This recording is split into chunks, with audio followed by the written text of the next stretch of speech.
ബിസ്മില്ലാഹിർ റഹ്മാനിർ റഹീം. അസ്സലാത്തു വസ്സലാമു അലൈക യാ സയ്യിദി യാ റസൂലല്ലാഹ്. മദീന മുനവ്വറയിൽ മസ്ജിദുൽ നബവിയിൽ ആദരവായ റസൂൽ സല്ലല്ലാഹു അലൈഹി വസല്ലമ വെള്ളിയാഴ്ച ദിവസങ്ങളിൽ ഒരു മരത്തടിയിൽ അഥവാ ഈ തപ്പന തടിയുടെ മേൽ ചാരി നിന്നുകൊണ്ടായിരുന്നു ഹബീബായ തങ്ങൾ അവിടുന്ന് കുത്തുബ നിർവഹിച്ചിട്ടുള്ളത്. അങ്ങനെ സഹാബിമാർ ഇത് വിഷമം കണ്ട് ഒരു മിമ്പർ അഥവാ പ്രസംഗപീഠം അവിടെ പണിയുവാൻ ഹബീബായ തങ്ങളടുത്ത് അനുവാദം ചോദിച്ചപ്പോൾ അവിടുന്ന് അനുവാദം കൊടുത്തപ്പോൾ അതാ ഒരു ഒട്ടകത്തിൻ്റെ കരച്ചിൽ പോലെ ഒരു ശബ്ദം. അവിടുന്ന് ഈ തപ്പനത്തടി കരയുകയാണ്. ലോകത്തിൻ്റെ പ്രവാചകൻ അവിടുന്ന് എന്നിൽ നിന്ന് വിട്ടുപോവുകയാണോ?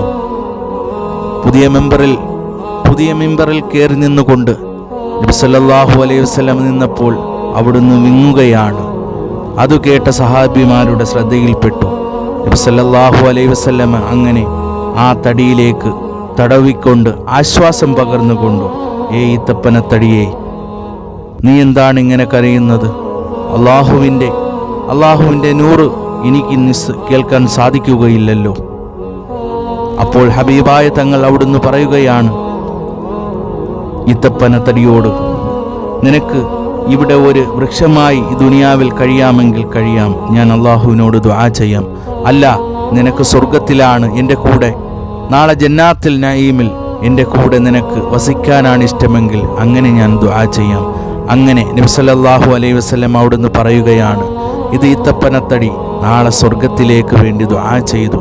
അങ്ങനെ ആശ്വാസപ്പെടുത്തി ഒരു കുഞ്ഞിനെ തലോടുന്നത് പോലെ ഹബീബായ തങ്ങൾ അവിടുന്ന് മക്കയിൽ നിന്നും മദീനയിലേക്ക് ഹിജറ വന്നപ്പോൾ അവിടുന്ന് ഓരോ കല്ലുകൾ പോലും സലാം പറഞ്ഞു.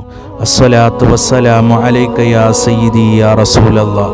പ്രപഞ്ചത്തിൻ്റെ എല്ലാ ഉത്ഭവങ്ങളിലുടെയും നേതാവ്, ഇരുലോകങ്ങളുടെയും നേതാവ്, സയ്യിദുൽ വറ വുജൂദ് ത്വാഹ റസൂലുള്ളാഹി സല്ലല്ലാഹു അലൈഹി വസല്ലം.